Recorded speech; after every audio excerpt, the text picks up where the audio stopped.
Basically sharing हा या सगळ्याच्या मागचा उद्देश आहे. त्यामुळे आपण जी काही सूत्र घेणार आहोत, प्रत्येक सूत्र आपण घेणार आहोत, 195 ते 195 सूत्र घेणार आहोत. त्याचे जे काही साकल्याने अभ्यास केलेला आहे किंवा वेगवेगळ्या लोकांनी काय काय म्हटलेलं आहे, मी जवळजवळ 8-10 पुस्तकं वाचली आहे, सगळ्यावर चिंतन मनन केलेलं आहे. माझी स्वतःची काही मतं आहेत, त्या मतांची सुद्धा मी इथे फोड करणारच आहे ऑफकोर्स. आणि प्लस तुम्हाला काय वाटतंय त्याच्यातून काय नाही, थोडक्यात एकमेका सहाय्य करू अवघे धरू सुपंथ म्हणतात ना, त्या पद्धतीने आपला हा वर्ग चालणार आहे. आज वर्गाला उपस्थिती नाही आहे, तर त्याचं कारण मला माहिती आहे, त्यामुळे तो प्रश्न येत नाही काही. परंतु पुढच्या वेळेला आपण येताना समजा असं ठरलं की समजा आज आपण 6 जण आहोत आणि आपण समजा ठरलं की मी येताना 1 माणूस घेऊन येईन, तर ती 12 होतात. आणि पुढच्या 12 लोकांनी जर ठरवलं मी 1 माणूस घेऊन येईन, तर 24 होतात. 24 इज सफिशियंट, कारण आपल्याकडे जागा नाही आहे. त्यामुळे इतपतच आहे ते, कळलं की नाही. पण साधारणपणे अपेक्षा अशी आहे की 15 ते 20 लोक जर असतील तर त्या चर्चेला एक चांगलं स्वरूप येईल. We get our self enriched, because that is the real essence of this discussions. की माझ्याकडे काही ज्ञान असतं, हे सर्वज्ञ नसतोच कोणी, कारण we are not omniscient, omnipresent, कळलं की नाही. आपल्याला ते व्हायचा पण प्रयत्न करतोय, त्याला काही जन्म लागतील. परंतु हा त्याच्यामागचा खरा उद्देश आहे. सब्जेक्ट ओपन करणं हे माझ्या हातात आहे. माझं जे ज्ञान आहे ते दिल्यानंतर मग तुमचं काय आहे तेही घेण्याचं माझ्याकडे फार उत्सुकता आहे. किंबहुना मी तसंच करत आलो आहे. गेली 12 वर्ष 15 वर्ष जे काही पातंजली योगसूत्राचा अभ्यास केला तो त्याच्यावरूनच केलेला आहे मी. म्हणजे एक खरं सांगायचं तर मला प्राणायाम खूप चांगल्या पद्धतीने शिकायचं होतं, की आज मी ते आता मास्टरी त्याच्यावर मी सांगू शकतो माझी. पण त्याच्यासाठी माझ्या मुलाचा साखरपुडा होता, तरी देखील प्राणायामाचा वर्ग चुकवायचा नाही, लेक्चर चुकवायचं नाही, म्हणून मी माझ्या ड्रायव्हरला खाली सोमय्याच्या खाली उभा ठेवला होता. म्हटलं लेक्चर संपलं की मी धावत खाली येईन, लगेच गाडी सुरूच ठेवायचीस तू. ठाणा स्टेशनला यायचं आणि अक्षरशः नागपूरला साखरपुडा होता.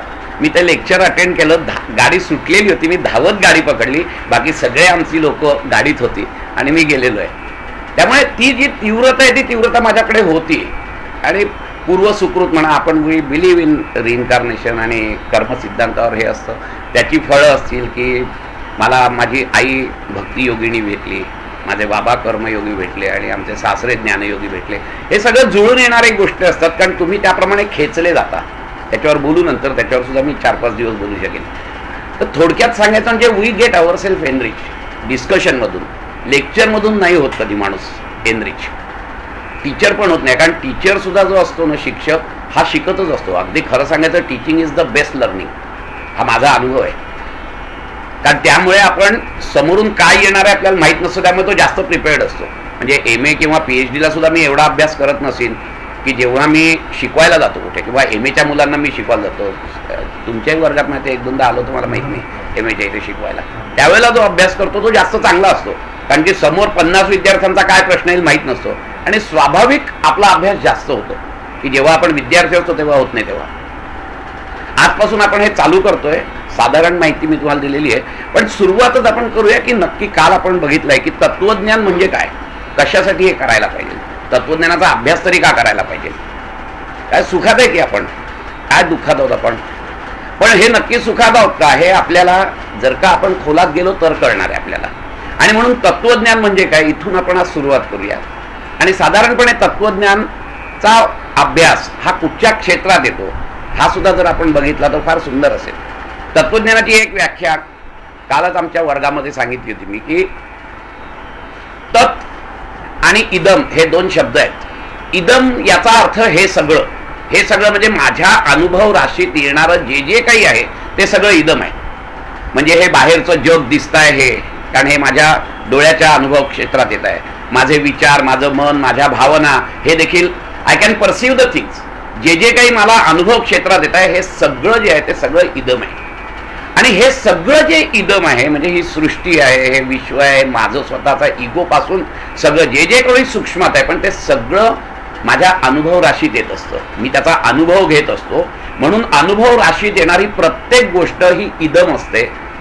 आणि या सगळ्याला जो आधारभूत असं तत्व आहे, which we call it as a ultimate principle, the ultimate reality what we call it, ते जे आहे ते म्हणजे ते तत् आहे की जे अनुभव राशीच्या पलीकडे आहे. आता त्याचा अनुभव नाहीये आणि म्हणून ते तत् आहे. ते तत् आहे आणि हे इदम आहे. आणि त्या जो तत्चा जो तत्पणा, जसा मनुष्याचा मनुष्यपणा म्हणजे मनुष्यत्व आपण म्हणतो, किंवा पशुचा पशुपणा म्हणजे पशुत्व म्हणतो, तसं त्या तत्चा जो इसेन्स आहे, तत्पणा आहे, दॅट इसेन्स ऑफ दॅट तत् इज तत्व. आणि त्या तत्वाचं जे ज्ञान होणं, ज्याच्यात ते ज्ञान होतं किंवा त्या ज्ञानाविषयी ज्याच्यात चर्चा चालते, ते म्हणजे तत्वज्ञान. अशा पद्धतीने म्हणून फिलॉसॉफीपेक्षाही तत्वज्ञान हा जो शब्द आहे, हा शब्द अतिशय सुंदर आहे. आपले अनंत संस्कृत शब्द असे आहेत की ज्याचा अतिशय सुंदर असा अर्थ लावता येतो की जो तुम्हाला इंग्लिशमध्ये ट्रान्सलेट करता येत नाही. साल्वेशन एक आपण मोक्षाला शब्द म्हणतो, but it is not the proper thing. Salvation हे पाप विमोचन या अर्थाने म्हटलेलं आहे. वेऱ्यात आमचा आत्मा जो आहे तो पूर्ण शुद्धच आहे. तिथे पाप विमोचनाचं काही नाहीये, तर जास्तीत जास्त शुद्धीकरण करणं. It is a purification process. Yoga is nothing but a purificatory process. आणि ही प्युरिफिकेटरी जी प्रोसेस आहे यालाच आपण योग मार्ग म्हणतो. आणि त्याचाच अंतिम उद्देश पण योगच आहे. म्हणजे वाटचालही योगच आहे आणि अंतिम उद्देश तेही योगच आहे.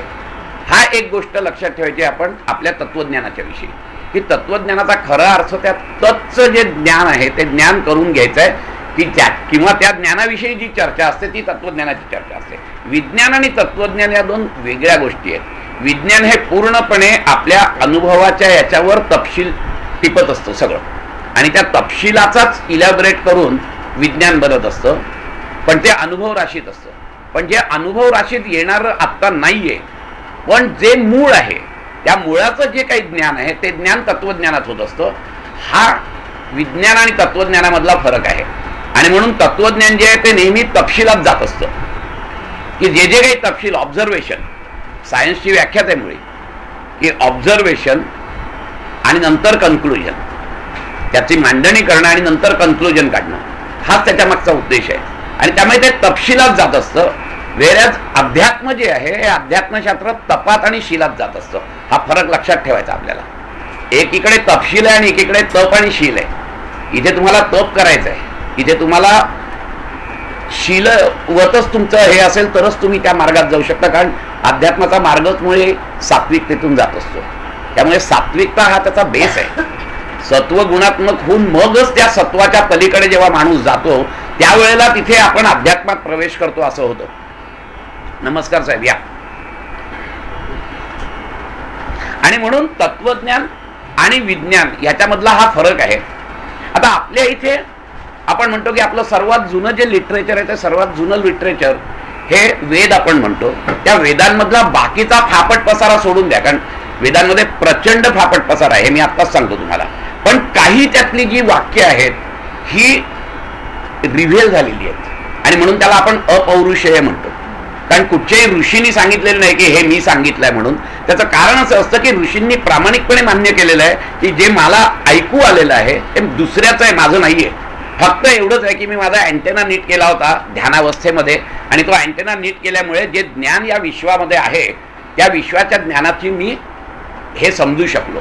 कारण माझा अँटेना ठीक असा. आपण FM लावतो म्हणजे काय की आपण ती ट्यून करतो स्वतःला. So when you fine tune your mind then you can reveal the thing. आणि म्हणून so these are the revelations. आणि म्हणून ते अपौरुषेय आहे, कुठच्याही पुरुषाचं नाही आहे, कुठच्याही ऋषीचं नाही आणि कुठच्याही ऋषींनी क्लेमही केलेलं नाही आहे. अशी जी काही अनंत वाक्य आहेत की जी जगाचं सत्य सांगतात ती सगळी आपल्या वेदांमध्ये आहेत. परंतु ती फक्त वाक्य आहेत. अहम ब्रह्मास्मी एक वाक्य असंच आहे. तत्वमसी दुसरं वाक्य असं आहे. प्रज्ञानम यज्ञ हे तिसरं वाक्य आहे. त्यामुळे ही जी वाक्य आहेत या वाक्याचा जी इलॅबोरेशन आहे किंवा हे वाक्य नुसती आली, पण या वाक्याची अनुभवाच्या स्तरावर प्रचिती केव्हा येणार, आणि मग ती अनुभवाच्या स्तरावर प्रचिती येण्यासाठी म्हणून आणि कुठल्याही प्रकारे वेदांना धक्का न लागता प्रत्येकाने त्या वेदांचा वेगवेगळा अर्थ काढला आणि त्याप्रमाणे आपली साधना पद्धती तयार केली. आणि प्रत्येकाने ठामपणे असं सांगितलं की वेदांमध्ये हे म्हटलेलं आहे. बघण्याचा दृष्टिकोन सगळ्यांचा वेगळा. म्हणजे सगळे जर का तुम्ही दर्शन बघितली आणि मग ती जी काही साधना पद्धती झाली किंवा ती जी काही तत्वज्ञान झालं त्याला आपण स्कूल्स ऑफ थॉट म्हणतो, त्याला आपण दर्शन म्हणतो. दर्शन याचा अर्थ की त्या पद्धतीने तुम्ही गेलात तर तुम्हाला त्या रियालिटीचं दर्शन होईल, म्हणून ती दर्शनं. आणि अशा प्रकारे आपली 6 दर्शनं आहेत की ज्याला आपण आस्तिक दर्शनं म्हणतो. आस्तिक याचा अर्थ काय आहे की जे वेदाला प्रमाण मानतायत. म्हणजे वेद प्रमाण, म्हणजे उद्या जर का काही गडबड झाली 2 दर्शनांमध्ये काही जर हे झालं बाबा वेद काय म्हणतोय ते प्रमाण. मग बाकीच्यांनी शांत बसायचं. थोडक्यात वेदांचं प्रमाण मानणारी ही 6 दर्शन आहेत आपली. प्रत्येक दर्शनाचा जर आपण अभ्यास केला तर घुमून फिरून प्रत्येक जण एकच गोष्ट सांगत असतो. अगदी खरं जर सांगायचं तर म्हणजे अगदी द्वैत असो नाही तर अद्वैत तत्वज्ञान असो, कुठचंही तत्वज्ञान असो, घूम फिर के सब लोग एक ही बात कह रहे, हे साधारण अनुभव येतो. मी आता सगळ्या दर्शनांचा अभ्यास केल्यामुळे सांगतो की सगळं तसंच सांगतायत. फक्त त्याला कोणी ब्रह्ममाया म्हणतो, अद्वैतवाले ब्रह्ममाया म्हणतात, ते द्वैतातच येतात परत. कळलं की नाही? तर सांख्य डायरेक्टच द्वैतात जातात की पुरुष प्रकृती सांगून द्वैताचाच करतात. हे त्या ब्रह्म आणि मायाच्या पलीकडे एक ब्रह्मतत्व देऊन अद्वैताचा पुरस्कार करतात. पण सगळ्यांची सांगण्याची पद्धत किंवा सगळ्यांचं जे हे सगळं एकच आहे. आणि म्हणून सगळ्या दर्शनांचा जर साकल्याने विचार केला तर आपल्याला असं दिसतं की प्रत्येक दर्शन हे वेदांमध्ये जी वाक्य सांगितलेली आहेत त्याचा अनुभव येण्यासाठी म्हणून तयार झालेली आहेत. की अहम ब्रह्मास्मी हे नुसतं वाक्य म्हणून मी ब्रह्म होत नाहीये किंवा मला ब्रह्माचा अनुभव येणार नाहीये. तर त्याच्यासाठी तुम्हाला काहीतरी साधना केली पाहिजे. मगाशी मी म्हटलं असं की तप आणि शील ही 2 आहेत. जसं पतंजली मुनींनी अभ्यास वैराग्याभ्याम तन्निरोधा म्हटलेलं आहे. अभ्यास आणि वैराग्य आहेत ती. तर ह्याच्या अनुषंगाने, आणि हे कठीण आहे काम, योग मार्गात जाणं किंवा अध्यात्म मार्गामध्ये जाणं, you need a tremendous courage, tremendous strength. येरागाबायाचं काम नाही, नक्की नाही येते येरागाबायाचं काम. किंवा लोडाला टेकून अध्यात्माच्या गप्पा मारता येत नाही. तुम्हाला झिजावंच लागतं, तुम्हाला तपच करायला लागतं, त्याशिवाय होत नाही. इतक्या सहजतेने अध्यात्म मार्गात जाऊ शकत नाही. इतक्या सहजतेने मोक्षाचा मार्ग मिळत नाही. त्याच्यासाठी तुम्हाला मेहनतच करायला लागते. आणि टाइमपास म्हणून तर अध्यात्मामध्ये कधीच प्रगती होत नाही. तुम्हाला त्याच्यासाठी सिन्सिअरिटीज दाखवायला लागते, ती तळमळ, ती आतमध्ये. म्हणून तर साधना चतुष्टय म्हटलेलं आहे की तुम्हाला खरा जर काय पाहिजे असेल तर अद्वैत वेदांतांनी सांगितलं की तुम्ही पहिले साधना चतुष्टय करा. विवेक, वैराग्य, षटसंपत्ती आणि मुमुक्षत्व ही साधना चतुष्टय आहे. ही 4 आधी तुम्ही अंगी बाळला तर पुढे झाला. आपल्याला आधी त्यातली ती साधना चतुष्टयातच जाता जाता मुश्किल होते, तर आपण पुढे काय जाणार आहोत ते काय? कारण काहीतरी एक बेस असायला पाहिजे तुम्हाला. आणि म्हणून मी म्हटलं तसं की हे टाइमपासचं काम नाहीये, हे खरोखर करेजियस काम आहे.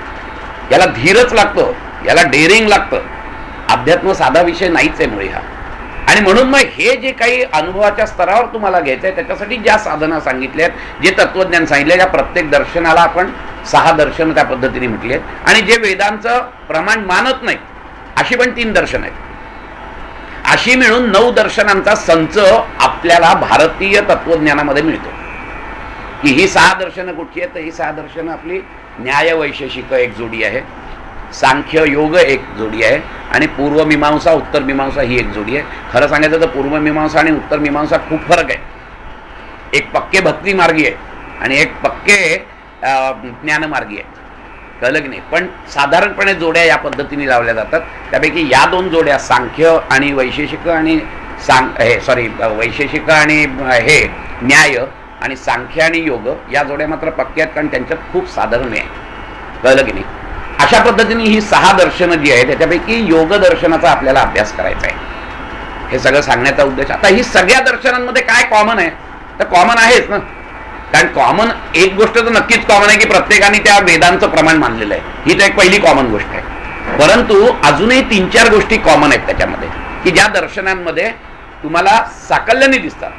सर्वप्रथम दिसतं म्हणजे की मोक्ष संकल्पना. प्रत्येक दर्शनाने मोक्ष संकल्पना मांडलेली आहे. मोक्ष संकल्पनेचा किंवा मोक्षाचा साधारण अर्थ म्हणून मी तुम्हाला सांगतो की ही कुठचीही प्रत्येक दर्शनाने एक मान्य केलं आहे की मोक्ष ही कुठची बाहेरची वस्तू नाहीये, तर ती तुमची आंतरिक अवस्थाच आहे. ही प्रत्येक दर्शनाने मान्य केलेली कॉमन गोष्ट आहे. काही कॉमन गोष्टी आहे त्याच्यात, त्यातली ही एक गोष्ट आहे की एक मोक्ष संकल्पना त्यांनी मांडली आहे.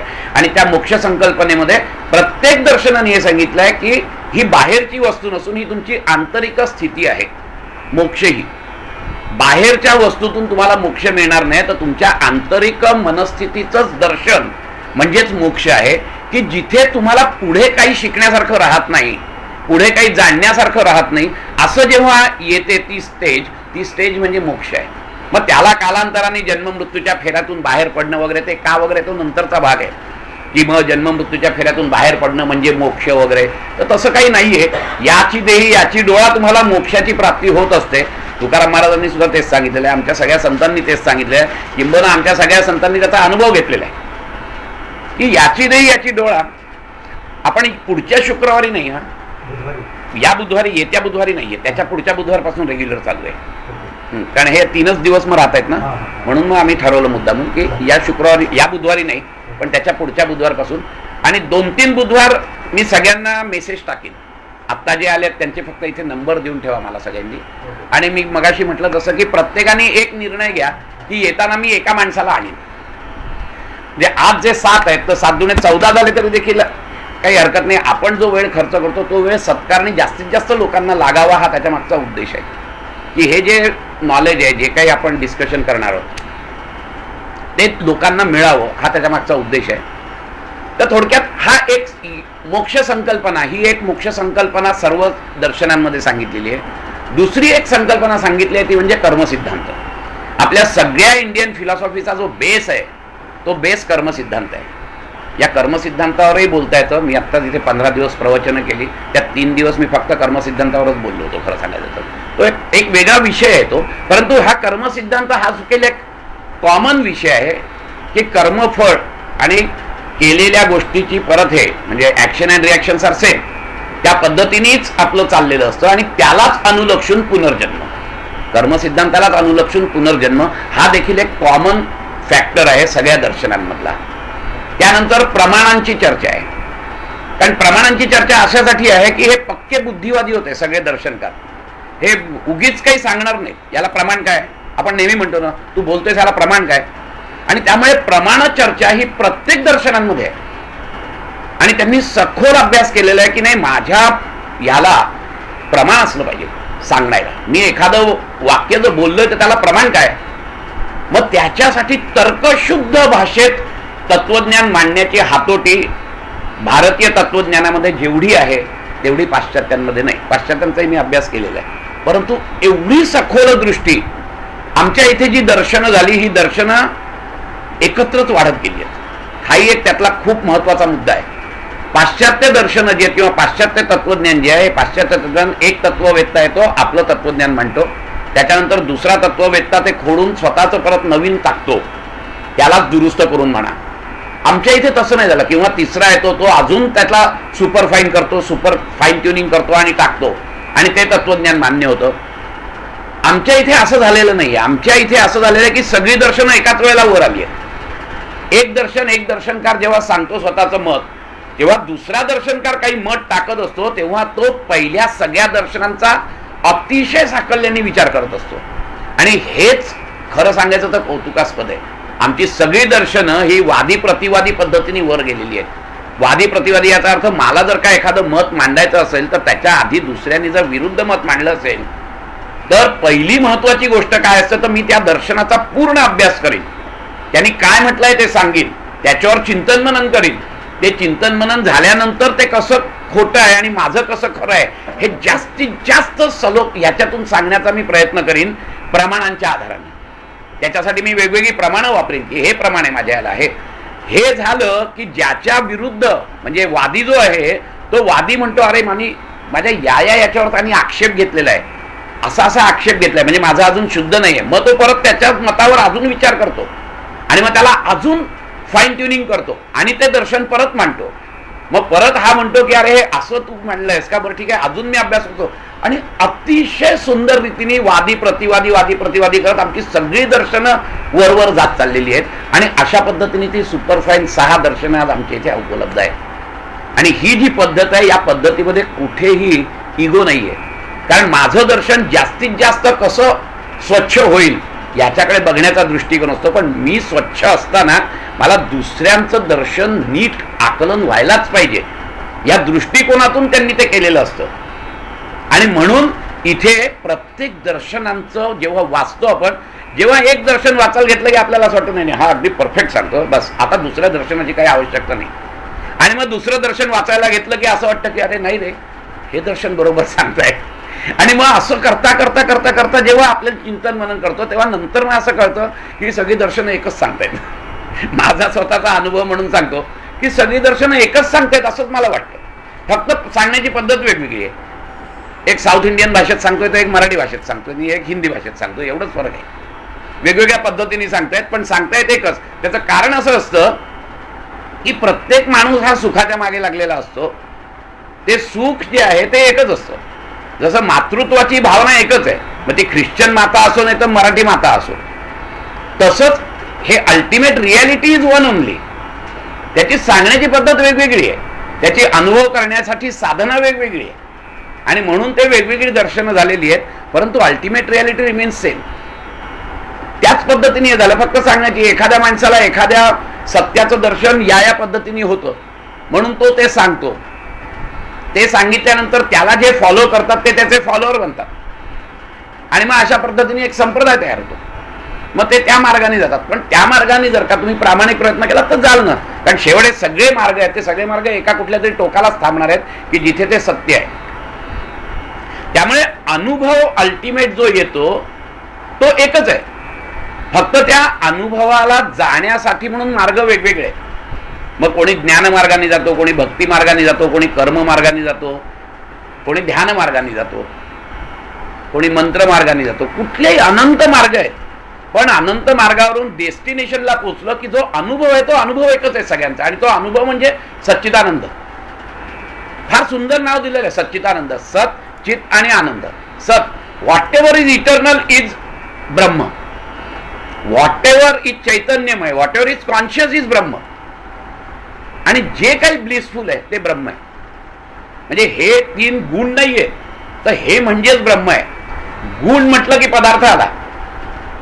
दर्शनांच्या भाषेत सांगायचं तर गुण म्हटलं की गुणाला पदार्थ आला, द्रव्य आलं.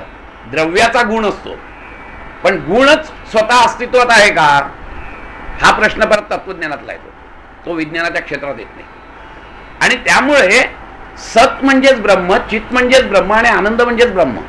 त्यामुळे मग जर विचार केला की या सगळ्या याच्यामध्ये सत, इटर्नल, व्हॉट इज इटर्नल, नीट जर विचार केला तर कळतं की जे जे काही माझ्या अनुभव राशीत येतं यातलं कुठलंच इटर्नल नाहीये. मग माझ्या भावना इटर्नल आहेत का? लहानपणी माझ्या भावना वेगळ्या होत्या. माझे लाईक्स अँड डिसलाईक्स इटर्नल आहेत का? तर लहानपणी वेगळे होते, आत्ता वेगळे आहेत, म्हातारपणी वेगळे असतील. मग माझं शरीर इटर्नल आहे का? बाल्यावस्था वेगळी होती, तरुणावस्था वेगळी होती, सगळंच वेगळं असतं. मग माझा विज्ञानमय कोश इटर्नल आहे का? तर नाही. लहानपणी माझ्या विज्ञानमय कोशामध्ये जे विचारांचे आणि अनालिसिसचे तरंग यायचे त्याच्यापेक्षा वेगळे तरंग माझे आत्ता आहेत, त्याच्यापेक्षा वेगळे. म्हणजे everything is momentary, and when it is momentary it is not eternal, and which is not eternal is not Brahman. And so what is Brahman, which ever is eternal. आणि मग असं करता करता असायचं की एकच तत्व आहे की जे इटर्नल आहे, आणि म्हणून त्याला ब्रह्मतत्व म्हणायचं.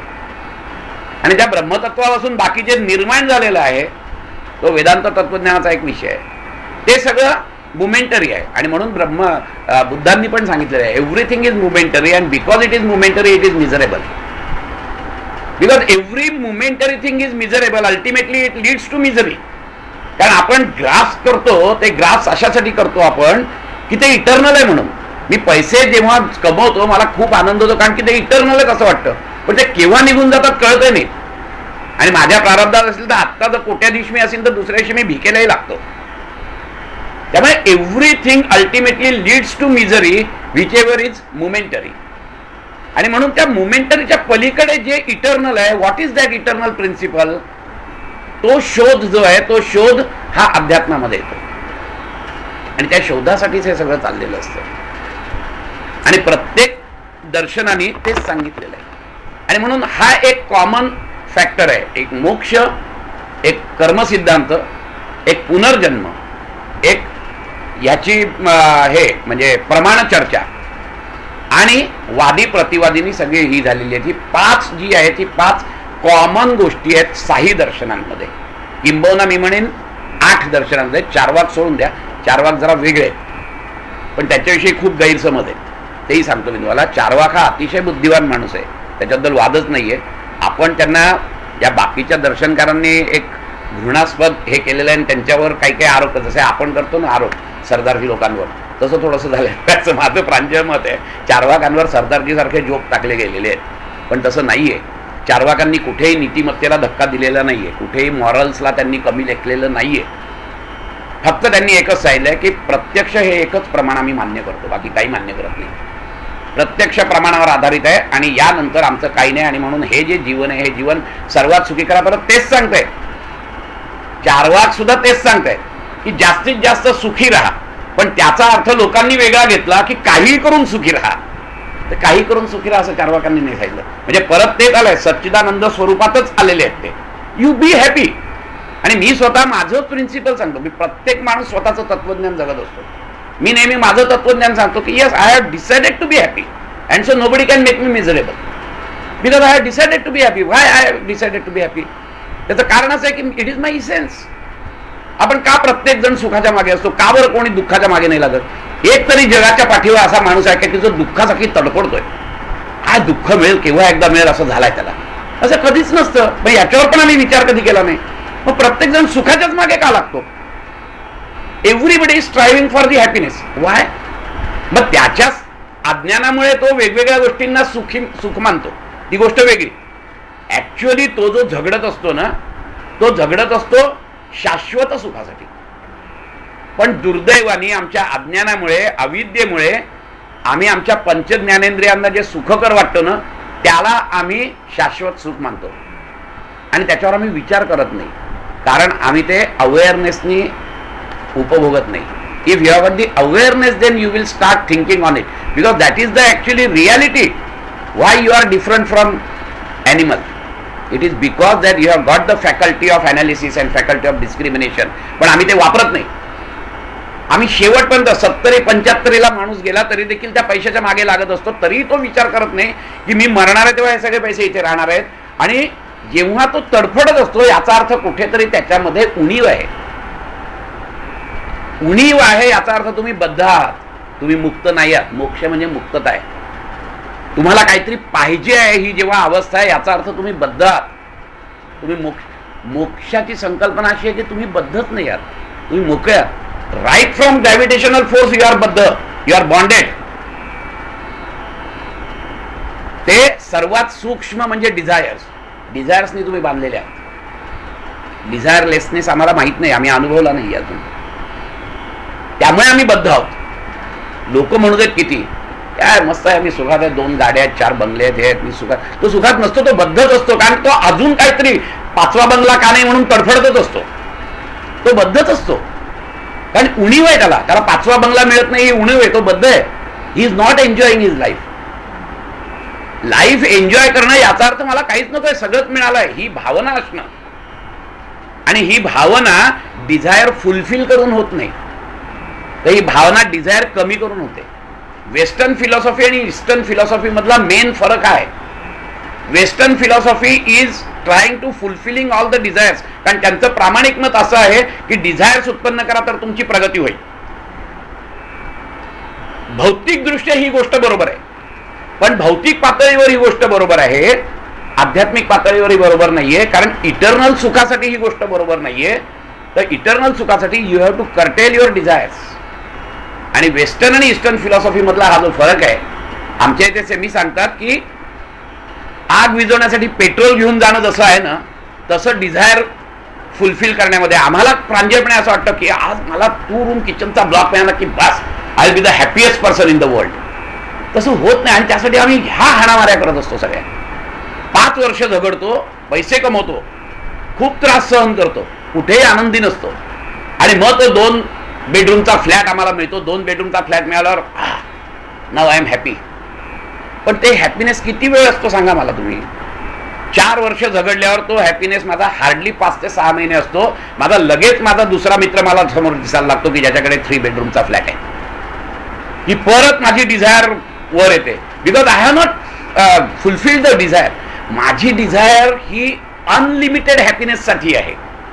ती अनलिमिटेड हॅपीनेस लिमिटेड गोष्टींनी पुरी होऊ शकत नाही. हा विचार विज्ञानमय कोशामध्ये येतो. त्याच्यासाठीच चिंतन मनन, त्याच्यासाठीच पॉवर ऑफ अनालिसिस तुम्हाला वापरायला लागते. ही पॉवर ऑफ अनालिसिस तुम्हाला दिलाय म्हणून तुम्ही पशुपासून वेगळे आहात. आहार निद्रा भयमैथुनम च सामान्यमेतत् पशुभी नराणाम बुद्धिर्हि तेषाम अधिको विशेषो बुद्धिर्विना पशुभी समाना. ती बुद्धी म्हणजे 2 गुणिले 2 4 ही नाही बुद्धी. ती बुद्धी याचा अर्थ your power of analysis, power of thinking. आम्ही करत नाही. आम्ही आयुष्यभर त्या पैशाच्या मागे, त्या नेम आणि फेमच्या मागे असतो, पण कधीही त्या विज्ञानमय कोशामध्ये अनालिसिस करत नाही की मी खरंच सुखी होतोय का. कारण प्रत्येक वेळेला मी काहीतरी डिमांड करतोय म्हणजे काहीतरी उणीव आहे माझ्यात, आणि उणीव आहे याचा अर्थ मी दुःखी आहे. हा महत्वाचा मुद्दा लक्षात घ्यायचा. आणि म्हणून जेव्हा आम्ही संतांकडे बघतो, संतांकडे माझ्या ह्याच्यातलं नेम फेम वेल्थ काही नाहीये, आणि तरी देखील ते सुखी आहेत. आणि माझ्याकडे नेम फेम वेल्थ सगळं आहे तरी मी दुःखी आहे, कारण की मला अजून काहीतरी हवा आहे. आणि हवाय ही जी काही गोष्ट आहे ना, या गोष्टीमुळेच मी दुःखी आहे. मला काहीच नको म्हटल्यानंतर मी सुखीच आहे ना, मी खूपच शांत आहे ना, कारण बाकी सगळंच देवाने दिलंय मला. हे ऑक्सिजन देवाने दिलेलं आहे, प्रकाश देवाने दिलाय, सगळंच देवाने दिलंय, मला खरी गरज नाहीये काही. आणि जे काही मला या शरीरासाठी मिळवायचंय ते दिलेलं आहे भिक्षा मागून. आणि म्हणून तर पूर्वी भिक्षेकरी जे आहेत त्याला भिकारी नाही म्हणायचे, कारण ते त्या आध्यात्मिक साधना करून लोकांना सांगायचे, ते लोकांनाही त्या मार्गाला घेऊन जायचं, ते महत्वाचं काम करायचंय. त्यावेळी ते भिकारी नव्हते. आणि म्हणून काही गृहस्थाश्रमी लोक 5 भिक्षा दिल्याशिवाय जेवणार नाही असा पण करायचे पूर्वी. गृहस्थाश्रमालाही तेवढंच महत्व होतं. आमची ही जी काही सगळी धडपड असते, ही सगळी धडपड बाहेरच्या गोष्टी मिळून मी सुखी होईल या कल्पनेमुळे असते. परंतु प्रत्येक बाहेरची गोष्ट याला लॉ ऑफ डिमिनिशिंग रिटर्न्स हा लागू पडतो. या 3 गोष्टी असतात आपण जर नेहमी विचार केला तर. एक तर उपभोग्य वस्तू, दुसरं उपभोगणारा, आणि तिसरा महत्वाचा म्हणजे हा जो मी नियम सांगितलाय हा. कुठचीही गोष्ट मला शाश्वत आनंद देऊ शकत नाही. त्याचं कारण असं असतं की एखादी गोष्ट, लाडवाचं उदाहरण जर मी घेतलं, मला गोड आवडतं म्हणून मी घेतोय, लाडवाचं उदाहरण घेतलं तरी देखील तो लाडू मी खाल्ला एकदा तर मला आनंद होईल, वाद नाहीये. त्याच्यामुळे मला दुसरा लाडू खायची पण इच्छा होईल. पण मी जर का असे दनादन 5 लाडू खाल्ले तर लॉ ऑफ डिमिनिशिंग रिटर्न्स मध्ये 5व्या लाडवाला माझा जो आनंद आहे तो आनंद पहिल्या लाडवा इतका नाही राहणार आहे. मग कुठलं शाश्वत आलं? तो आनंद कमी कमी होतोय, शाश्वत तर दूरच राहिलं. म्हणजे ज्या गोष्टीने मला आनंद मिळतो अशी माझी प्रामाणिक समजूत होती ती देखील गेली. त्यामुळे त्यात पण मला सुख मिळत नाहीये. बरं, दुसरी महत्वाची गोष्ट की कुठची एखादी गोष्ट शाश्वत आहे का? की ज्या गोष्टीमुळे उद्या मी पैसा मिळवला शाश्वत आहे का तो? उद्या मी घर घेतलं शाश्वत आहे का ते? म्हणजे जी गोष्ट शाश्वत नाही ती अशाश्वत गोष्ट मला शाश्वत सुख कसं देऊ शकेल? आणि तिसरी महत्वाची गोष्ट अशी असते की जो उपभोगणारा मी आहे तो तरी शाश्वत आहे का? हाही परत प्रश्न आहे. तिन्ही गोष्टी अशाश्वत आहेत आणि तरीही या तिन्हीच्या कडबोळ्यातून मी शाश्वत आनंद सुखायचा प्रयत्न करतोय, which is ridiculous, absolutely ridiculous. आणि हा विचार विज्ञानामय कोशात होतो. ही बुद्धी तुम्हाला दिलेली आहे. आणि ह्याच्या चिंतन मननातून जेव्हा माणूस पुढे सरकतो तेव्हा मग तो आध्यात्मिक क्षेत्रामध्ये प्रवेश करतो. मिळत नाही त्याला अध्यात्म अजून पूर्ण. तो प्रवेश करतो आणि मग म्हणतो की अरे मग ठीक आहे, हे सगळं मिळून सुद्धा मी जर का उणीवच आहे माझ्यात, जर का मी अजूनही दुःखीच आहे, तर मग त्या सुखासाठी काय करायला पाहिजे? त्यालाच म्हणतात की question, right question leads to right path. Now you have started questioning, right questioning, की मग त्याच्यासाठी काय करायचे? मग तो ज्याला असं सुख मिळालंय त्या माणसाच्या संगतीत जातो. मग त्या माणसाच्या संगतीत जाऊन त्याच्याशी चर्चा करतो, तो त्याला काहीतरी बोध देतो. आणि म्हणून या 7 पायऱ्या सांगितलेल्या आहेत आपल्याला योग वशिष्ठामध्ये. सप्त ज्ञानभूमी, शुभेच्छा, विचारणा, सत्वसंपत्ती, या ज्या 7 पायऱ्या, त्या 7 पायऱ्या या क्रमाने जातात. पहिली शुभेच्छा म्हणजे तुमच्या मनामध्ये आधी इच्छा यायला पाहिजे, निर्माण व्हायला पाहिजे, ज्याला आपण मुमुक्षत्व म्हणतो. पण ती इच्छा कशी येईल, केव्हा येईल इच्छा, तीव्र इच्छा केव्हा येईल, जेव्हा त्याच्यावर तुम्ही अनालिसिस कराल की yes, in spite of all this things I am miserable, what the hell I am doing. एवढी वर्ष मी काय केलं, काय मी एवढं सगळं मिळवलं, एवढी मेहनत घेतली, एवढं शरीर झिजवलं, एवढं मन झिजवलं, एवढे अपमान सहन करे, आणि in spite of all this thing I am miserable. Start questioning yourself. का असं होत आहे? ही विचारणा, ही शुभेच्छा एकदा निर्माण झाली की नाही मग मला आता ते मिळवायलाच पाहिजे, ही एकदा का शुभेच्छा निर्माण झाली की मग तुमची त्या दृष्टीने विचार करायची सुरुवात होते. मग तुम्ही विचार करता की मग मला कोण सांगू शकेल मार्ग. मग विचारणा, दुसरा टप्पा विचारणा आहे. आणि या पद्धतीने शेवट जे जातो तो तिथे तुम्हाला मोक्ष मिळतो. पण ही जी 7 सप्त ज्ञानभूमी आहेत अतिशय सुंदर आहे. पाहिजे तर एखाद दिवशी आपण त्या सप्त ज्ञानभूमीवर सुद्धा चर्चा करूया. अप्रतिम सप्त ज्ञानभूमी योग वशिष्ठामध्ये सांगितलेल्या आहेत की कशा पद्धतीने टप्प्याटप्प्यात जातो माणूस. प्रत्येकाचे टप्पे दिलेले आहेत. आपल्याला मिस्टिसिझम मध्ये सुद्धा टप्पे दिलेले आहेत, साक्षात्कारवादामध्ये सुद्धा टप्पे आहेत. आणि पेन अल्टिमेट टप्पा म्हणजे dark night of the soul.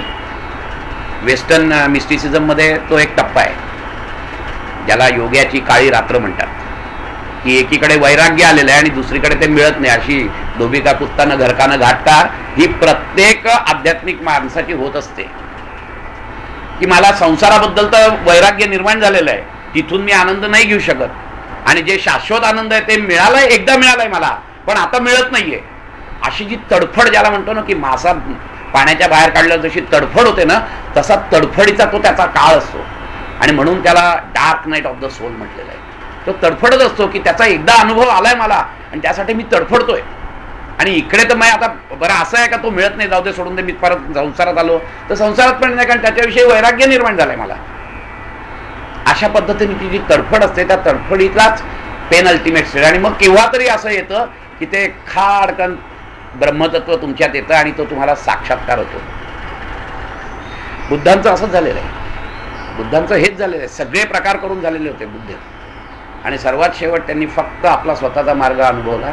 आणि त्यांना जेव्हा साक्षात्कार झाला तेव्हा, आणि तो साक्षात्कार इतका ठळठळीत असतो की तुम्हाला सांगायची गरज नाही पडत की मला साक्षात्कार झालाय. इतकं तो ठळकपणे तुम्हाला कळत असतो की कोणाला सांगायची, कोणाला सिद्ध करायची गरज नाही पडत त्या माणसाला ज्याला साक्षात्कार झालाय त्याला. इतका तो ठळक असतो, त्याला विज्ञानाची गरज लागत नाही, त्याला कोणाला सांगायची, कन्व्हिन्स करायची गरज लागत नाही. आणि मग तो फक्त सांगत जातो की या पद्धतीने जा रे, पोटतिडकीने सांगतो. ज्ञानदेवांनी पोटतिडकीने सांगितलंय, सगळ्या संतांनी पोटतिडकीने सांगितलंय, सगळी अभंग रचना पोटतिडकीतून झालेली आहे.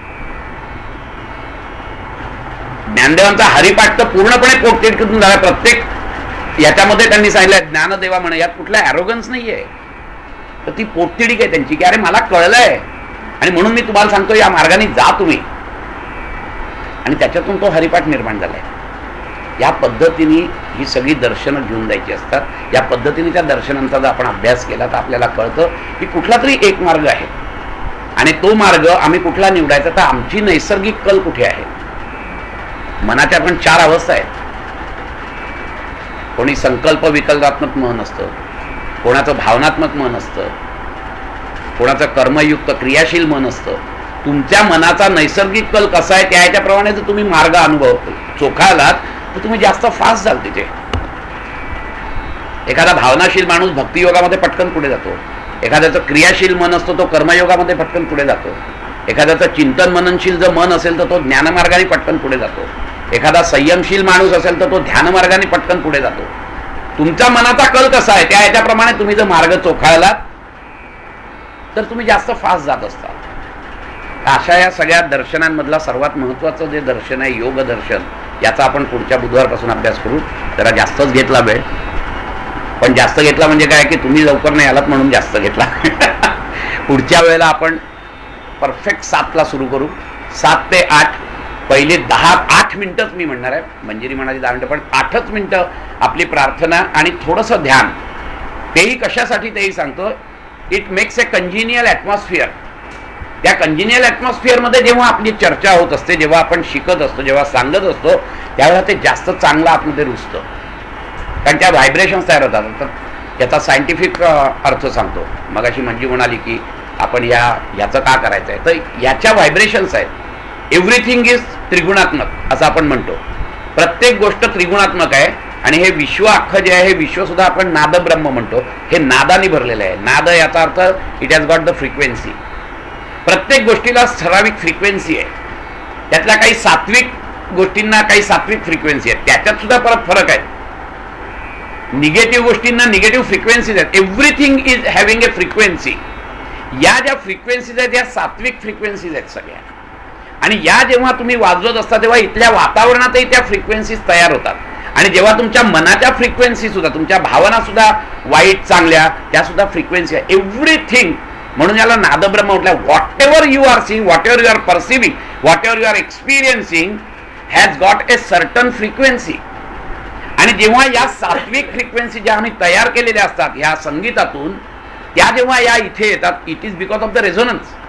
And when you become resonate with that frequencies, it is very easy प्रवाहाच्या दिशेने पोहण्यासारखं आहे. प्रवाहाच्या विरुद्ध मार्गाने पोहता येणार नाही का? येतील पोहता. प्रचंड ताकद लागेल. म्हणजे एखाद्या दारूच्या गुत्त्यात बसून मी ध्यान करू नाही का शकणार? करू शकेन. खूप ताकदवान असेल तर मी करू शकेन. पण मी एखाद्या देवळात बसून ध्यान केलं तर कितीतरी फास्ट जाईल निघून. कारण असं आहे की मी प्रवाहाच्या दिशेने वाहतोय ना. हा फरक आहे की त्रिगुणात्मक आहे.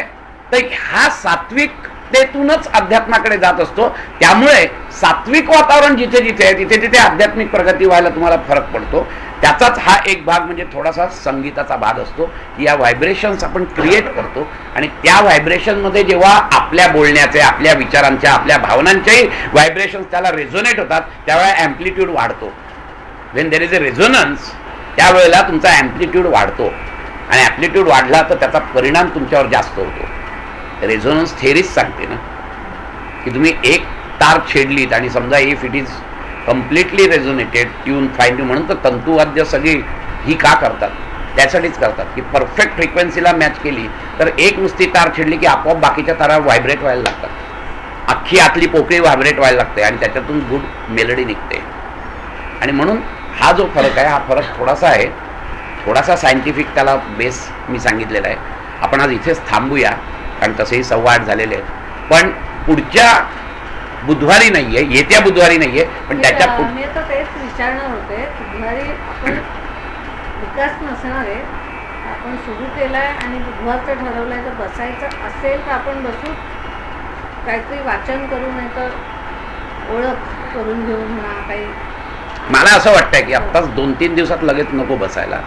आणि विषयाची सुरुवात आहे, ही विषयाची सुरुवात अजून जरा पक्की होऊ देतो बेस आणि मग डिस्कशन चालू करू आपण, असं मला वाटतंय. त्याच्यावरचं डिस्कशन नाही मी म्हणत. हां कुठे शनिवारी नसण्याची शक्यता खूप आहे असं आम्ही बघितलं. साधारण शनिवार रविवारी लोक जातात. त्यामुळे